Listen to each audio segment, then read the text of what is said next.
there's a wall. You know what I mean? Like this is how my mentor always told me. There's a wall, and you get tired, and you're getting close to the top of the wall, and you just got to push that extra little bit to get you over the wall, and then you can do anything. And then so you have some games coming up here. Yeah. You have next one April 14th, then April 18th at the home pitch. Two back to back here. Wow, that's good. Yeah, back to back, really quick. And in those new kits. Yeah, especially when we throw our shorts and socks on in the stadium, it looks amazing. It's one of my favorite kits out of all the teams I played with. Personally, I don't think I was very talented at this game, but I just worked really hard. Yeah, and I think there's a lot of kids around town, especially in the Lower Mainland, that there's kids who have talent and can take it to the next level. Like it just comes to them. But then there's a lot of kids who if you just work hard, the opportunities will come to you. You know what I mean?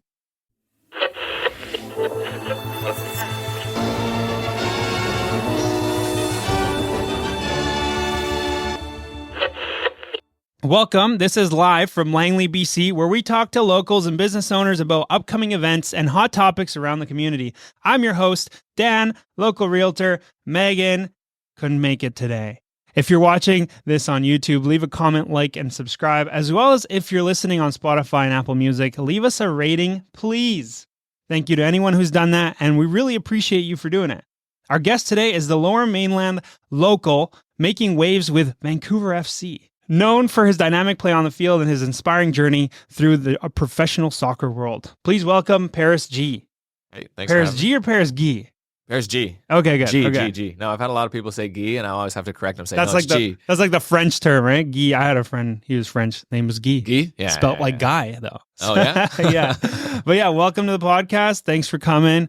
For anybody who doesn't know you that's watching this or listening to this, maybe give them a little rundown. Yeah. So my name's Paris G. I was born in Burnaby, BC. And yeah, I've just grown up in the Lower Mainland. Went to Burnaby Central High School, played for local clubs like Burnaby FC and Coquitlam Metro Forward, and played up at SFU. But yeah, local boy back in town. That's awesome. And then you were playing previously at another club. Yeah. So give us a little rundown of your past history and footy. Yeah. So after I left SFU, I left there, played a year. I did my freshman year there. Didn't touch the field, which I hoped I would. But yeah, after a year, I went over to play in Croatia and signed a 2-year contract over in Zagreb, which was like an amazing experience. I went with one of my other buddies on the team too, which was fun.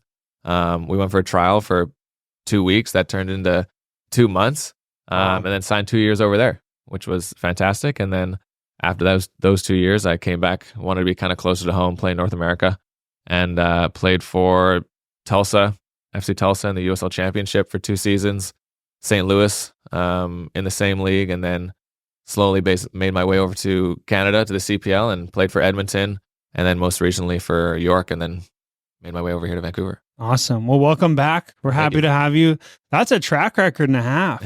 Yeah. That's amazing. You got to experience the European life over there. Yeah. No, it's definitely different. Being in Eastern Europe, I haven't been to Western Europe that much either, like Germany or the UK or anything. But living in Eastern Europe and in Croatia was definitely a big culture shock for me. Most of my friends move away from home and they go to like McGill or something like that, and I'm like, hey, see, I'm going to Croatia. Yeah, and the way, the passion, and the support out there is insane, right? Oh, it's wild.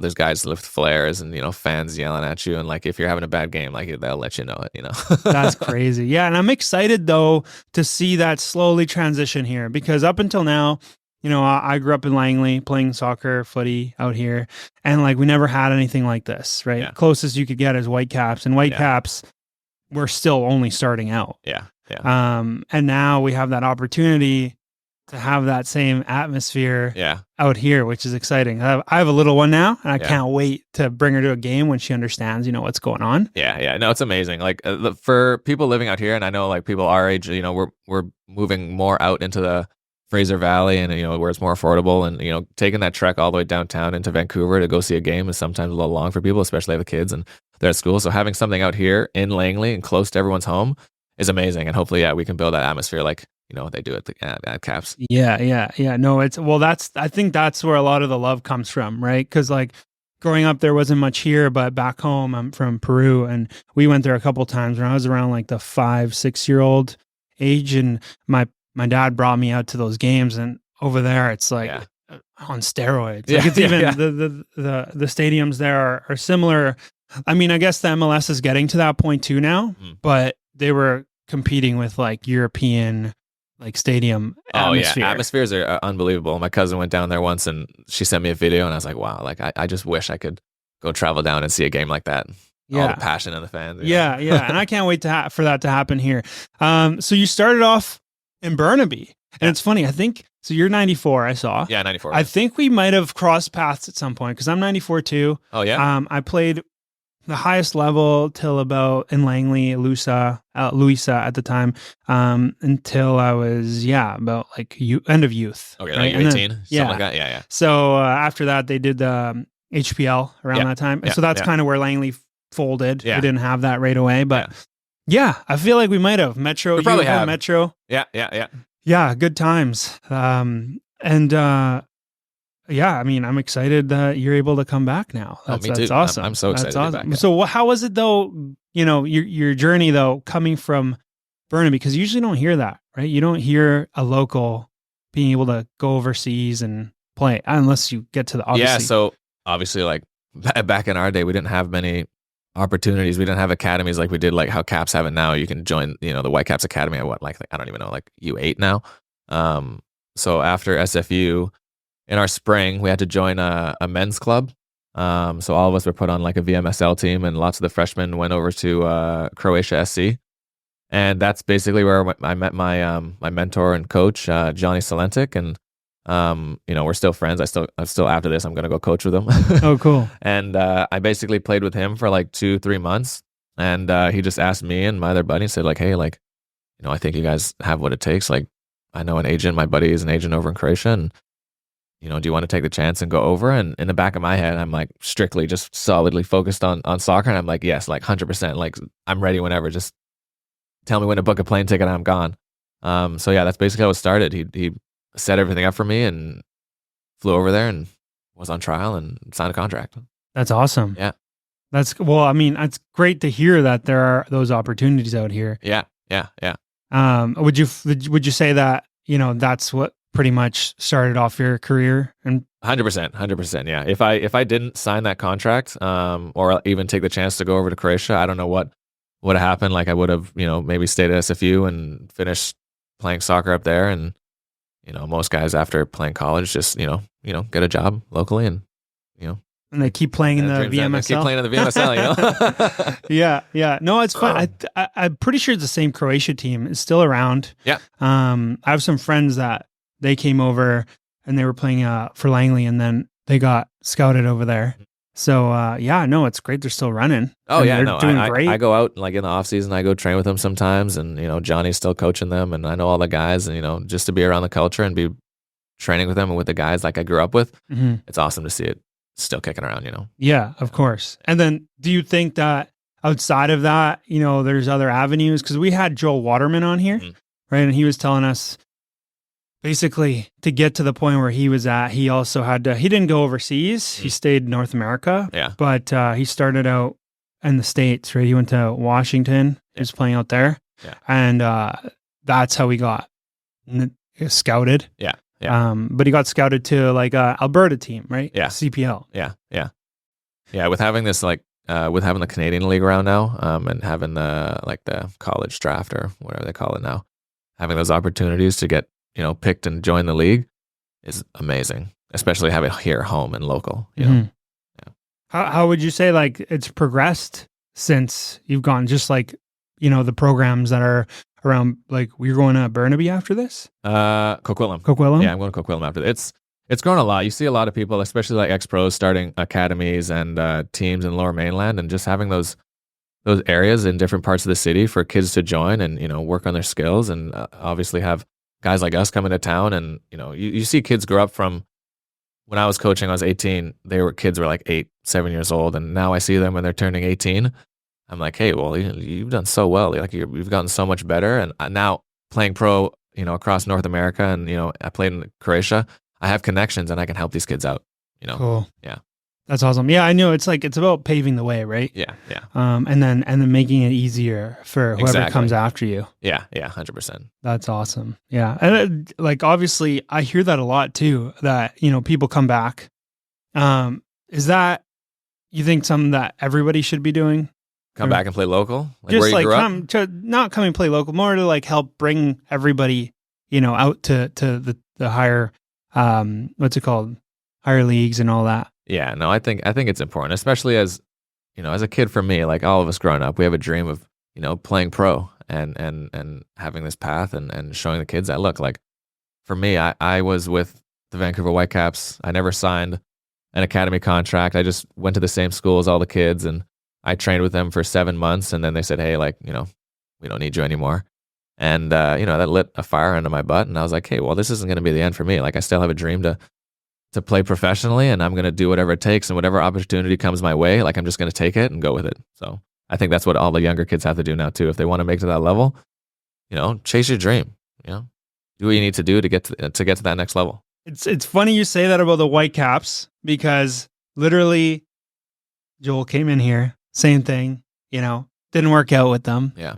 And just having that no, that you can't do this, you're not good enough early on in life. Yeah. Is what set up the passion to keep going stronger. Yeah, exactly. Especially when you get kicked down like that. You think you're gonna, join the academy, sign a contract, and you're like, oh, there's my pathway to, get to the first team. And then it gets cut out, and you're just like, well, okay, I got to find a different way to do this. Yeah. You got to get creative. You got to start putting in more effort off the pitch and all that. Exactly. Yeah. Yeah. No, I hear that for sure. And that's where a lot of people, when it, they originally get the decline from whatever team and push down, and they're like, oh, I guess it's not meant to be. Yeah. Lots of people do that though. Mm-hmm. And I see lots of my friends, like, I have a handful of buddies who are like amazing players, and I wish they stuck with it, and they 100% could have played pro. It'd be awesome if I was playing pro with them right now, but they all take a different career path, and it's great to see where they are now too. Yeah. Everyone has their calling at the end of the day. It's all destiny, right? Exactly. So how you just got here, you just landed here. How have you found it though, playing in the CPL versus in the States so far? It's good. I was a little skeptical at the first year. They asked me to come up and play, and I kind of wanted to see how the league went. I knew there was only I think 7. I think they had 8 teams still then. But the level has definitely gotten better. The first few years, there was a lot of guys who have only played pro for maybe like a year or two. Now these guys have been in the league for a while. They're more experienced. In the USL, there was a lot of experienced guys already, and plus the league has been around a little longer. Guys from MLS, guys from overseas coming down. But I think now the level between CPL and the USL is very similar. Yeah. It'd be interesting to have a cup where they play each other. That'd be awesome. Yeah. Even in preseason, like go down and have a preseason down in, I don't know, like I played in Tulsa, so like do a preseason in Oklahoma or down in Texas or things like that. It'd be awesome to play and just compete against, US teams. Yeah. Canada, US, we always need to compete. That happens everywhere too, though. If you think about it, Europe's so close knit like that, where they do those so often, and they've always, in every tier they have that. Yeah. And that's what helps you get better. Exactly. Right? It's all about the friendlies. Yeah. That's awesome. So you've been here though. How long so far? I drove back from Toronto in December. Okay. Mid-December. Yeah. How you finding it? It's nice. It's good to be home. It's nice to be back with family, and I just love this city. Coming out to support you, I heard, with a nice banner of your face. Yeah. That my buddy made that face like back in 2017 when I had a game up here against Whitecaps 2. Like, I don't know, it might have been 2017, 2018. And I look him in the stands, and he's just got like my huge face on a stick, and they're all like this. I'm like, oh, that's awesome. So it's been around the whole time. It's just funny. It's in my house, like behind our radio, my parents' house, and every time I walk in, I just see like eyes like staring at me. I'm like, oh my god, like we need to move this thing. Yeah, right. Just a constant reminder of that one picture. Yeah, hopefully it wasn't a bad one. No, it's a good one. It's a good one. Yeah, That's funny. Might need to take another one though. Yeah, right. Get it updated. Yeah. With playing in Vancouver, like you've already played one game, right? No, season hasn't started yet. I thought, but we've had preseason games. Okay, I think we've had like 6 or 7 preseason games but already. the support for that, it's not the full scale that we've been getting, obviously, because not everyone's showing up for that, but yeah. okay. Well, I'm excited for you to see what we have in store. Oh, me too. Like I've been, well, I know all of us on the team been trying to put together tickets for like our friends and family, and like me alone, I have 65 friends and family coming out to the game, and even now I still have friends messaging me like, hey, can I get a ticket? Can I get a ticket? So yeah, it's gonna be exciting to see the stadium full. And that's the home opener. Obviously, everyone comes out for that. Yeah. April 14th, 4:00 against Valor, Winnipeg. Yeah, it's gonna be a good one. Yeah.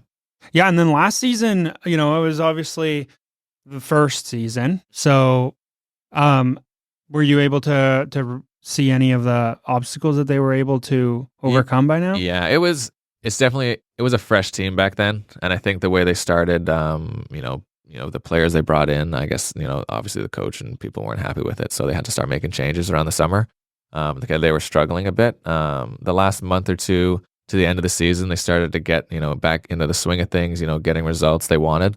And even now, they changed out half the team, brought in a bunch of local guys that have been playing around professionally in North America and Europe. And the squad this year is looking very solid. And I'm excited. Like, I can't wait for the season to start. Preseason's been like a month and a half, and our off season's like 3 months. Yeah, season needs to start. I know the feeling for sure. You took a long enough break. You get a couple of weeks. You're like, okay, no footy. All right, when are we playing now? Exactly. Like you're just itching to get back on the field. Exactly. Yeah. And in those new kits. Yeah. Let's talk about that. They're awesome. So give us a rundown. What is that all about? It's I guess our cherry blossom kit, and I think part of the proceeds of this jersey go to Pink Shirt Day. Yeah. Heard about that. Yeah. That's very big out here. Yeah. Yeah, they it's funny, my men's league team, we have the pink and black too. Yeah. It's it looks good. Dude, they look good. Nice. They look awesome. Yeah, especially when we throw our shorts and socks on in the stadium. It looks amazing. It's one of my favorite kits out of all the teams I played with. It's just different, you know? It's not just the, white jersey or like a, black jersey or, something to it. It's awesome, especially being like cherry blossoms in Vancouver. Yeah.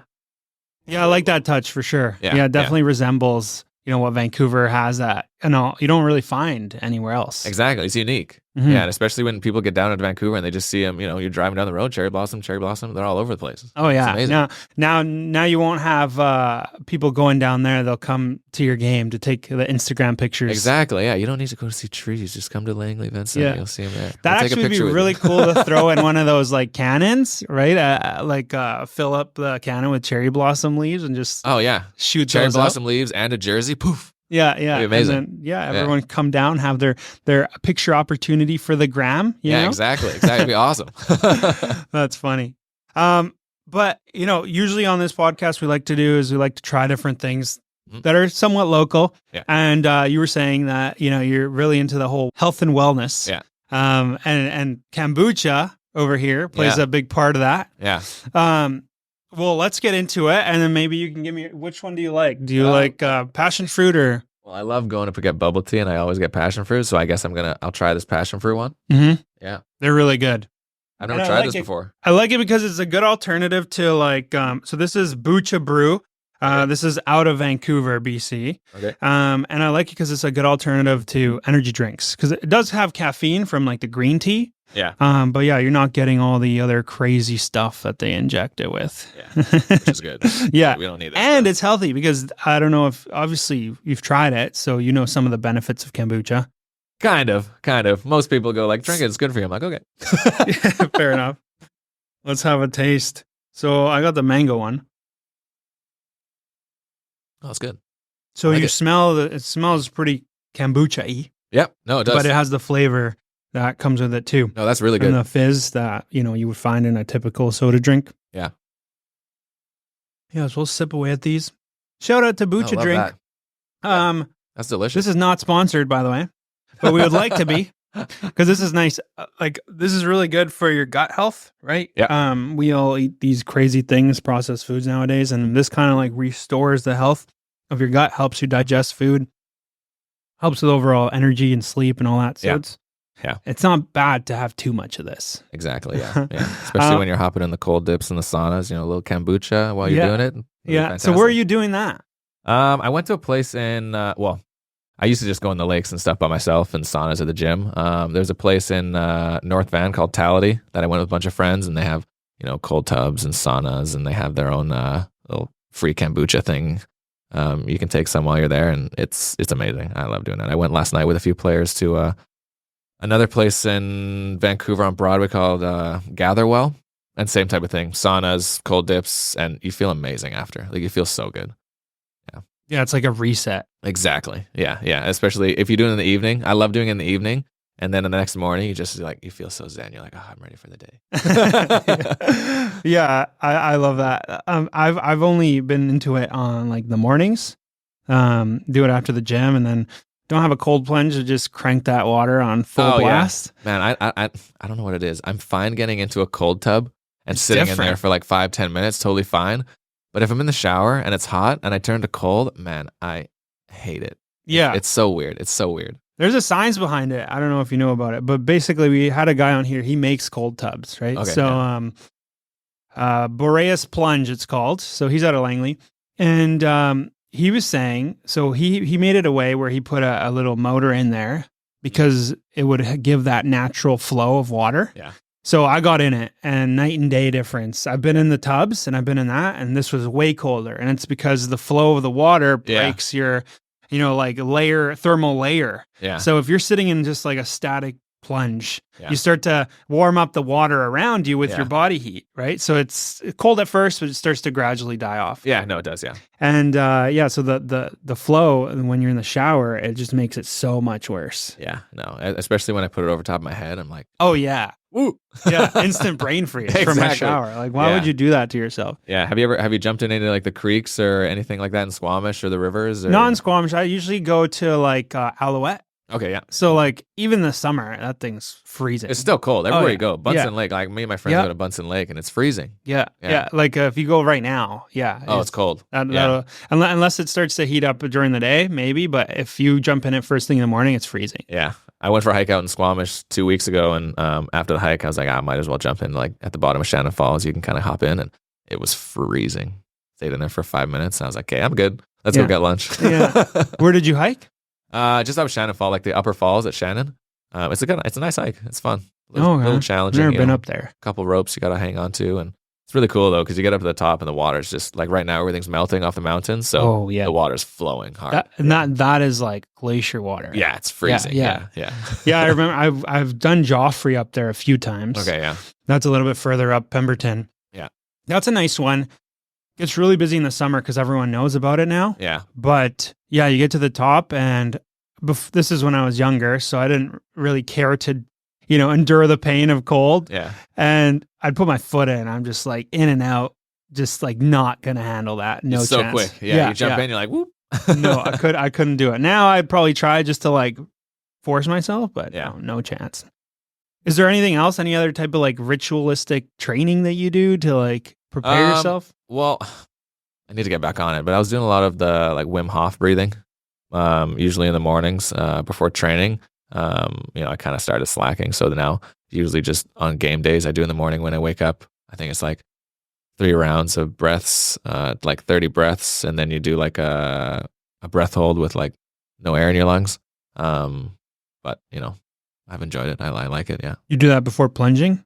I do it before plunging, or I just do it in the mornings, like right when I wake up out of bed, just get my system going. And then, I don't know, kind of a mental thing for me on game day. Yeah. That's a nice meditation. Yeah. Just to get yourself focused. Exactly. Yeah. Instead of, everybody, wakes up and go on their phone. Like I do it all the time too, but to have that on game day and just kind of, wake up, throw the sheets off, relax, breathe, and do that for like 5-10 minutes, get the day going. You feel good. Is there a game day meal that you prefer? Oh, it depends. Or post game, game day, like pre-game meal, I'm usually like pasta, chicken or steak, and I don't know, just a salad. But I always have beets. I love beets. I get these like pickled beets at Costco. Everybody knows. All my friends That's know. your trademark. Everybody knows. Yeah, you want some beets? Everyone's like, no. But I love having beets like 2-3 days before a game too. Oh yeah. Yes, I see. It's it's good for your blood flow and all that. Oh, interesting. Yeah. I haven't heard that one yet. Yeah, it's good. I think it's good for the oxygen in your blood. Yeah. Wow. Need to do interesting. A little more research on that, but I love the beets. Yeah, I love the beets. Yeah. Yeah, no, if you mix that with mayonnaise, so good. Yeah, we have like it's up like a beet salad Yeah. with like a bunch of different veggies in there. There was some mayo in there. I throw mayo on everything though. I don't know if it's good, to be honest. Makes everything taste better. Yeah. Yeah. But let's touch on the season here because I know you're got to head out pretty soon. So we talked about the home opener, talked about the jerseys, maybe talk about some of the memberships and the season memberships or the. Yeah, so I think right now there's a lot of season membership deals going on right now, and like I think there's a 3-pack or 4-pack of games you can get. Oh, cool. I think it's at a little bit of a discount, which is great. I think tickets would be like, I don't know, like $20 maybe. I don't know, yeah. You know. Really affordable. Yeah, really affordable for everybody around town. For your team too. Yeah. And for your team. I think you can get big group deals as well. I think if you get more than, I don't know, 15, 20 people, you get a big discount on tickets, which is great. You know, get everybody out, get your whole team, get your family, get your friends. That's the best part is bringing the family. It's a thing to do. You know, everyone always asks, and this is why I started this podcast, because it's like, what do you do in Langley? Yeah, right? Yeah. You know, you have typical lakes and parks and stuff like that. You have to obviously drive to, but Got the fort. Yeah, got the Fort Langley. Yeah. We talk about that pretty often here. Well, now though, there's all these professional teams here. Yeah. So one of them, VFC, right? Yeah. So yeah, that's super nice. Yeah. And typically home games are Fridays, right? Usually Friday, Sunday? I think. Oh, these are all Sunday. home games. I don't know. They're all over the place. I These think all home games, these ones? no. Our first 2 are at home. We have a game on April 14th and then April 18th. Those are first 2 home games. Sunday and Thursday. Mm-hmm. And then the next week we're away in Calgary and Toronto. So our first 2 weeks are like pretty packed with games right now. Yeah. You were playing York. How was that? In like the winter, coming off the winter. Oh man. One thing with me, I hate training in the wind. And plus it's cold over there. So even the days when there's no snow and you're outside on the field, it's just cold and windy. Like, man, like I love this game, but not like this. Yeah, that's where like, you know, the motivation starts to drain a little bit for me. Yeah. But with York, we were training inside for I think like that's good. a month at least, because it's just so cold out there. Yeah, we're about to get an indoor facility here. I don't know if you heard about that. Oh no, I haven't. No. I don't know. So in Willoughby, I don't know if you guys get access to that, but it's going to be a full size field that's going to be enclosed, I believe. Oh, sweet. Don't quote me on that. Yeah. But look it up. It's going to be off of 208th Street there. It's kind of like a bubble, kind of like what TSS in Richmond had. I don't know if you remember that. I think I've been there once before. Yeah, I don't know if it's still there, but it has like a big bubble, right? I think there's one in North Van that had kind of a bubble thing too. Yeah. So yeah, that's going to be in Langley. I don't know if they're making one in your guys' park here. Yeah. But no, we complain. It's funny. Yeah. But out here, it's nothing compared to the interior. Oh no, nothing. Yeah. Every other province has fields covered in a building. Except, I think Vancouver, we have like maybe 1 or 2. Right. But the weather's so mild out here. Yeah. You know what I mean? Everybody from Toronto comes over here and it's 0 degrees. Like, oh my gosh, it's summer. Yeah, exactly. Yeah, no, I mean, for me, it's as long as there's sun out. Because if it's cold, but it's sunny, I mean, I could, no, you're make fine. it work. Yeah. You feel good. Throw a little jacket on, you're okay. Yeah. But as soon as the wind comes out here, man, it goes straight to your bones. The wind, the rain, you show up to practice all dry and then all of a sudden you're soaked. And then the worst is playing in like the torrential downpour or you start to, if you're not on the pitch, you're freezing. Oh yeah. No, you gotta be playing. Yeah. That's funny. And then, so you have some games coming up here. Yeah. You have next one, April 14th, then April 18th at the home pitch. 2 back-to-back here. Wow, that's good. Yeah, back-to-back, really quick. Yeah, last year I think we were taking like a 1 week on, 1 week off. Yeah, I think it'll get into that. I think we have 14 home games, and then if we make our way, that next Tuesday we play Calgary for the Canadian Championship, and if we win that game, I think we're matched up against Vancouver Whitecaps, which would be great because you have a little rivalry in town. Yeah, I don't know if it's going to be at their home or our home yet, but the dark side, as they call it here. Exactly. Yeah. So I'm hoping, come out with a win against Calgary that week. So yeah, that'll be cool. Amazing to come back here and play them. Have you ever played against any MLS teams? Yeah. Down in when I was playing with St. Louis, we had the U.S. Open Cup, and our team in St. Louis, I think you play the teams that are below you, then you play teams in your league, and then we played Cincinnati at our home field in St. Louis, beat them, played Chicago Fire, beat them. Wow. And then we went, I think we were in the quarterfinal, and we played Atlanta United down in Atlanta, and that was a tough game. we walked out to. They're a top team though. I think they won the league that year too. Yeah, but they in our pregame meeting just before we got on the field, our coach came up to us and said, "Okay, well, they're playing their starting 11 against us, so I don't say this much, but waste as much time as you can." But then that's a strategy. We lost that game 2-1. Would have been amazing to go a little further, but yeah, that's not bad. No, it was a great stretch. It was a great stretch. Yeah, that's the thing I love about footy. Like it could go either way. Yeah, right. Yeah, you never know. And then once you get on you open the floodgates on any team, it's like they just come so easy. Everyone's so relaxed, and you're just putting them in the back of the net. Yeah, well, yeah, everyone's confidence goes up, and you're like, we just got to keep going, keep going. Yeah. I mean, it's funny. We're talking about the same thing on FIFA, right? Same thing tends to happen on FIFA. As soon as you go in a slump, just losing streak, game after, even though you just went, 5-0, you lose one game, then you lose another, and you're like, what the heck's happening? And it's like the same team, maybe even playing like rank down players, and you're like, I can't lose to this guy. Yeah. And then you end up rage quitting. Yeah. Throwing the controller down, turn it off. Yeah, exactly. I need to go for a walk. I gotta try again tomorrow. Yeah. That's awesome. Yeah. Do you have any advice for any of the younger players coming up from locally? Just keep grinding. Go do your individual training with your team, and then do stuff on your own. When I was a kid, I was always training on my own, training with my friends and my buddies, and finding other coaches to go train with as well. And, the more touches you get, the better you're gonna get. So just keep pushing.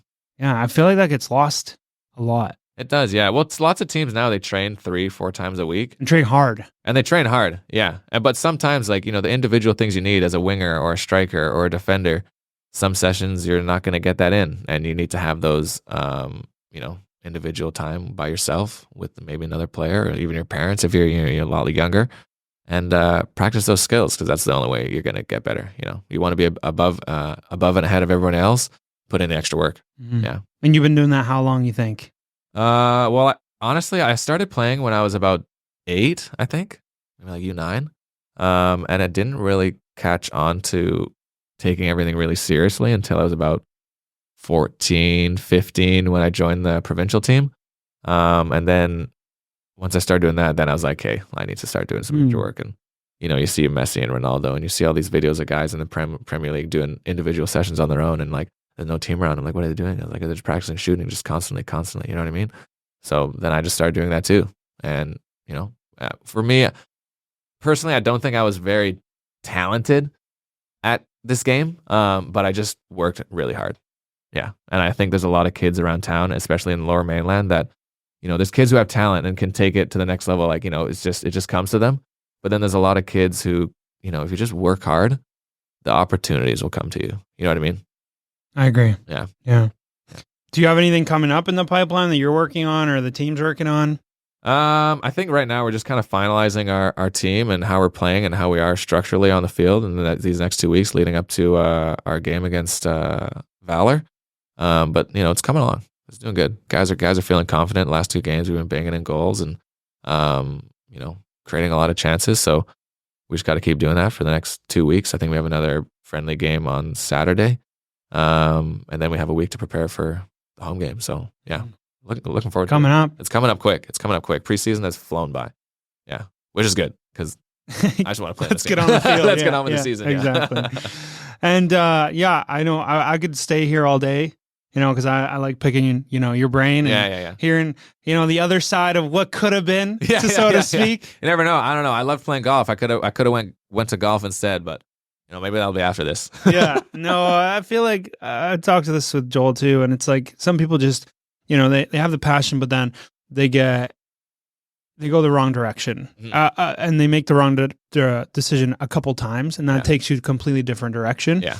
So it's funny, everybody who has that vision to like make it to the big leagues, but it's that 2 or 3 decisions that you're heading in a completely different direction. Exactly. Yeah. And that's all it takes. Yeah. So, and like you're saying, is you need to work on yourself and maybe, sacrifice time with friends, family at some point and 100%, and enjoyment to have this be the result. Oh yeah, exactly. Like before I went to Croatia, my coach was having me out training at 7 a.m. on the beach doing running. And I was like, what? Where? He's like, Barnett Beach, like behind Bernie Mountain. I was like, what time? He's like, 7 a.m. Like 7? It's like I got to get up at 6 and eat. And okay, so I go out there and I do our beach running. We're running like 400 meters basically like 45 minutes in the sand. I'm not even touching the ball. I'm like, oh my God, what am I doing? Wow. And then after that, we get changed. He's like, all right, let's go grab a coffee. And then we're on the field at like 10 o'clock. I'm like, man, okay, this is what it takes. Yeah. So me and that's good you had that. Oh yeah, it basically pushed me down the path I wanted to go. And like even fitness wise and how hard you work, like there's a wall. You know what I mean? Like this is how my mentor always told me. There's a wall, and you get tired, and you're getting close to the top of the wall, and you just got to push that extra little bit to get you over the wall, and then you can do anything, right? So we did that.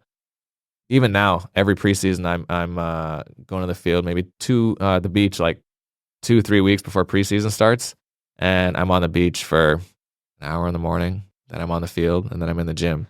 You know what I mean? I saw that video. Yeah. Oh God, I saw that video. I was wondering where that came from. Yeah. No, it's always doing beach running, and it's amazing. You feel great.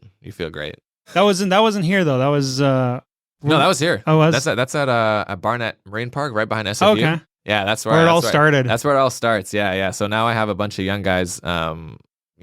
Some guys in college. I'm like, hey, look, you want to get fit? Come out with me. Yeah. Come out with me, and I'll show you what hell looks like. Yeah, I have the roadmap. You're gonna run here for 7 days a week until you make it to the big leagues. And you feel them. Yeah, you feel great. Oh yeah, you feel unstoppable once you do that stuff. Different style of training. I can't imagine playing on that like they do. Oh man, wow.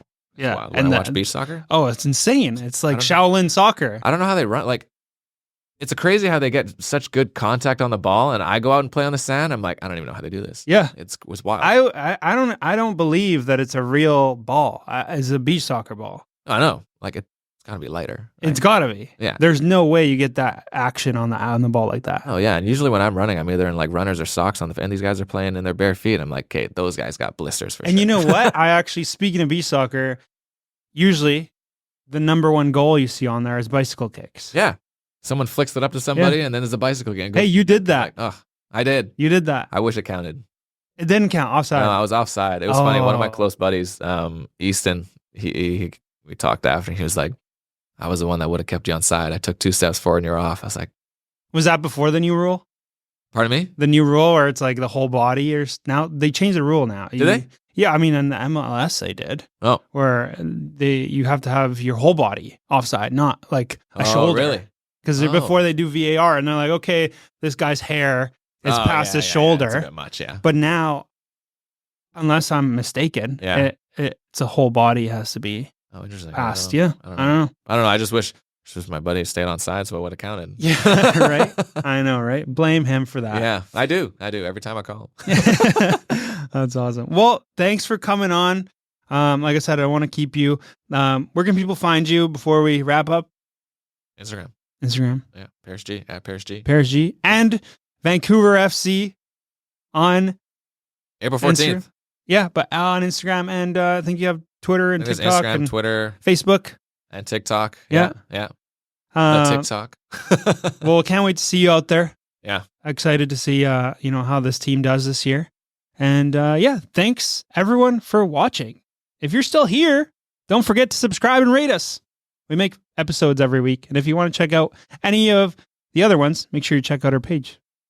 Thanks again. See you on the next one. Thanks. All done. Thanks. Yeah.